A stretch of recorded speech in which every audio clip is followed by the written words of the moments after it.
greener transport and stuff like that. Brilliant. So like I've heard that you back in 2018 you endorsed the fossil fuel treaty. Is that correct? Yes, I think so. Is that right? Emma. I can't remember exactly Emma. what that was about. Was that defunding? Was it defunding? Yeah, it's like a campaign. Quite sure it's going on. Very interesting. Yeah, but yeah, there was a campaign. It's missed the time now because so much has happened since then. But I think it was to do with defunding universities and Parliament, defunding fossil fuel investments, pension funds and stuff like that. Yeah, I think that was it. Yeah, a large amount of it was the pension fund. Yeah. That's it. Yeah, that was it. I think. So, I wasn't sure if they were part of your crowd or not. Yeah, certain they're characters. critical. I think it's people.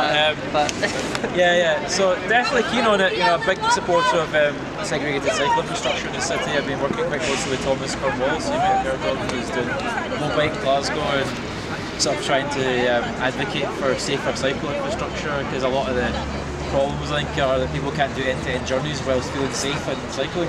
In the city, there's so much of the infrastructure is maybe in part okay, but you can't do like a journey from like Springburn to Cathcart or something whilst feeling entirely safe that you can get all the way there in a sort of efficient way whilst not getting like hit by a lorry or something. You know, like it's very. There are quite a lot of aggressive. I think there's an aggressive driving culture in Glasgow still, where people don't feel they want to give enough space to cyclists, and they'll cut cyclists up or turn corners and not respect to give way for cyclists on the left and stuff like that. So if you're cycling on the inside, I still think there's a big issue with the safety.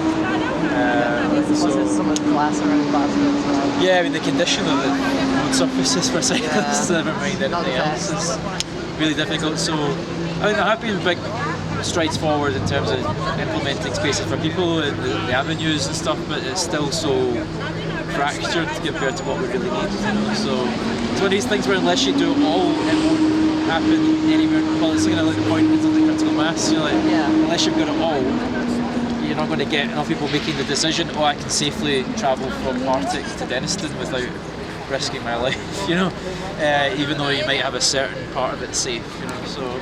Definitely keen to help if you need any sort of... cyclist safety seems to be like a big problem.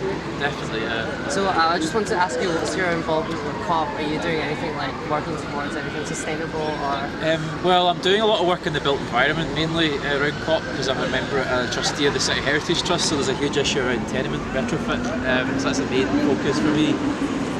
Just the way the events have worked out. So I'm doing, there's like 76,000 tenements in the city and they all need retrofitted to be carbon neutral, so it's a £3 billion project. so there's a pilot study in the south side in Nidri Road where they're trying to show how you can retrofit a Victorian tenement building.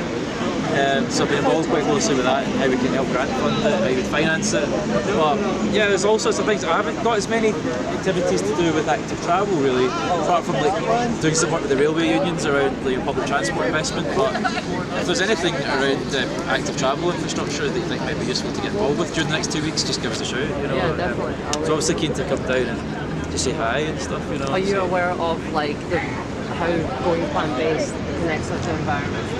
And yeah. I mean, although I'm not vegetarian, such I feel like, but I'm doing a bit of a project in Springburn Park at the moment in the north of the city. So we're trying to restore the park. There's a huge Victorian glasshouse in the park, and one of the ideas we've got is to turn it into an urban farm to reduce like food miles and try and improve sustainability in the city. So we've got a scheme with like potentially hundreds of Glasgow restaurants to like grow all the food they need within the city.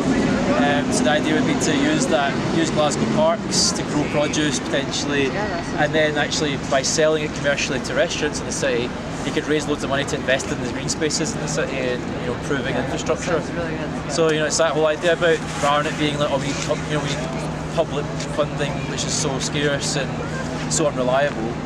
Let's just release ourselves from the dependency of it, and then actually just building economic resilience within the city, just making money for public assets. So but obviously using it for the public good, not for private profit. We invest every penny in the parks and stuff. So just kind of try to be kind of a bit lateral thinking about how we approach the economics of it all. Using local energy projects, local growing projects to try and generate funding and economic growth for local communities, and then rather than being seen as dependent on applying for grants that often don't happen, they can actually just raise their own cash and they don't need to be as dependent. So it's one of the ideas we've got anyway. So I don't know if that was what you meant by. It is linked, yeah. I would just raise the point that like food emissions, as in like transport emissions, only count for less than 10%. Oh really? Okay. Yeah, so it's all attributed livestock and stuff. to the actual farming process. Yeah, yeah. So for example, beef, the transport emissions are only like 0.5%. And we're like importing all the soya and the grains from like other countries and feeding it to livestock and stuff.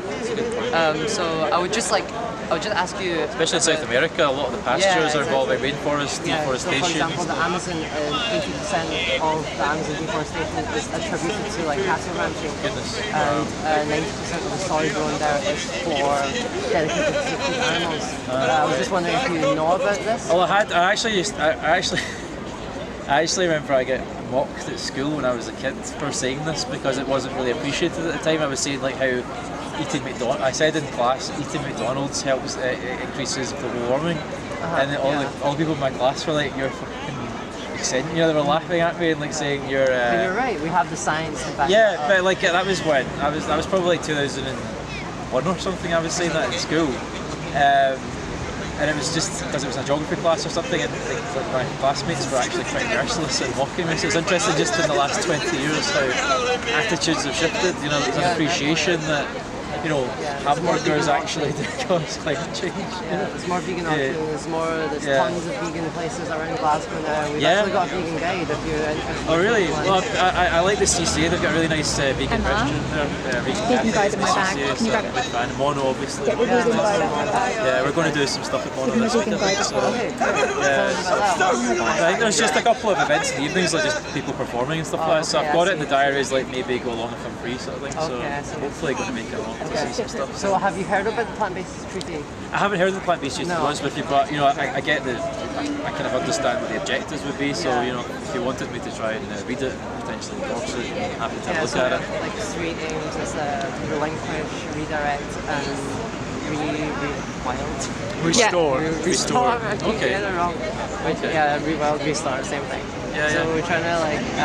It's a huge issue in Scotland because you think about it, like all of the sort of traditional landscapes we think of as like the Wild Highlands are actually managed landscapes because they're all deforested for sheep grazing. Exactly. You know, yeah. so like, and that's why we get a big midgie problem in Scotland because there's no tree cover. So you get loads of. You know, that's why we have such a terrible midgie problem because we get no natural predators because all the forests were stripped away. So that's actually like one of our big points, to stop cutting down trees for Yeah. animal agriculture, because all this land use, 75% of agricultural land is dedicated towards animals, which is a huge amount of land. And 2018 Joseph Forrest study, Oxford study, who's a zoologist at Oxford, stated that 75%, a bunch of agricultural land could be reduced, the equivalent size of the US, Australia, China and EU, and we could free up all that land. Wow. And obviously, like what we're saying as the plant-based tree, we could use that land to grow food for direct human consumption, re-wild, reforest, restore all that land, and save all the water and all those resources. So would you be up for endorsing the plant-based treaty? I mean, I think it's a laudable objective, so I don't have any objections to it. You know, I would be up for endorsing it. You know, I think it's a reasonable strategy. I also think you need to tie it with the ideas of power structures and land. Particularly, like Scotland's a really good example of this because, like, particularly in the rural environment, the vast majority of the land is owned by like maybe as little as 200 people. You know, so the Crown Estate owns a large part of the Scottish rural landscape, but actually there's maybe maybe a dozen or so large aristocratic landlords who will own huge swathes of the Highlands, for example, and their attitude has been to exploit it for economic advantage rather than for sustainable use. You know, so I think there is a huge issue with the pattern of land ownership, land equals power, and like how that exploitation's actually affected the environment over the long term. So although Scotland in the global sense is a relatively small influencer on the global picture of emissions, I think that it's definitely a sort of model we need to challenge. You know, I think so you can tie it into actually who controls land, who makes these decisions, and so much of it's rooted in oppression, destruction of marginal, fragile communities, mass migrations, urbanisation. So there are all these issues that actually have a class nature. So from a socialist perspective, which I'm kind of looking at things mainly, there's clear parallels with what this agenda is about. You know what I mean? Because I guess the objective of a socialist would be to try and emancipate people through control of their own economic production. And actually the current system basically disenfranchises people, so that's why it becomes so unsustainable and out of control and people have less agency. So there's definite parallels, so I would fully endorse the objectives, but I would only add that element that I would be looking at that perspective, that it needs to be tied to land reform and community empowerment and community having the right to buy land back off of aristocrats and people that were given land by kings and stuff like that, basically as a protection method. Go on the website and then have a little skim and see if you see if you agree with the points and then endorse it. Is there a copy there? We've got right, thanks. cards. Oh, They've lovely. got a QR code, but you can also just Google nice online funding treaty. Thank you. That will take you to sort of the relinquish, restore, all of those elements of the Brilliant. treaty itself. That's great. And it also gives you the option of endorsing. So if you want to have a quick read through that, we also do a lot of quotes and endorsement videos as well. Right, So okay. if you wanted to say, I'm endorsing a land-based treaty, mention something about climate change, but if you wanted to add in extra things about like Okay. Well, I'll look at it and I'll think of a kind of clip or something to say something that's not rambling, Guys also mentioned thanks. Feeding Live Guide to Glasgow. Great. That's good to know. That's got a bunch of vegan restaurants, vegetarian restaurants that have amazing vegan options. There's a really nice, so if you go up to Eusebi's Deli in Gibson Street, no, it's not a vegan restaurant as such. They're doing a really nice dish just now as part of the Plate for Glasgow scheme, and it's based on the tradition of poverty food in southern Italy, where they use everything, they don't have any waste. And it's basically a cauliflower-based dish. Amazing. We had it earlier for lunch. It was really nice. So it was an all cauliflower dish that was using onion, and it was all basically a sort of vegan dish. So it was a really nice example. It was all grown in Glasgow. And nothing was wasted. They were actually saying that on average a restaurant will waste in Glasgow would waste £10,000 worth of food every year. So it just shows you like the extreme levels of inefficiency that's going on. So I think a lot of restaurants are now waking up to the economic aspects that actually it's about enlightened self-interest as well as anything else. So if you want to appeal to the entrepreneur, tell them how they can save 10 grand a year, that's maybe a way of getting their attention. So I'll give you a few more of those in thanks case a you lot. know anyone who might be Thank you. interested. I'll put them in around my colleagues next week.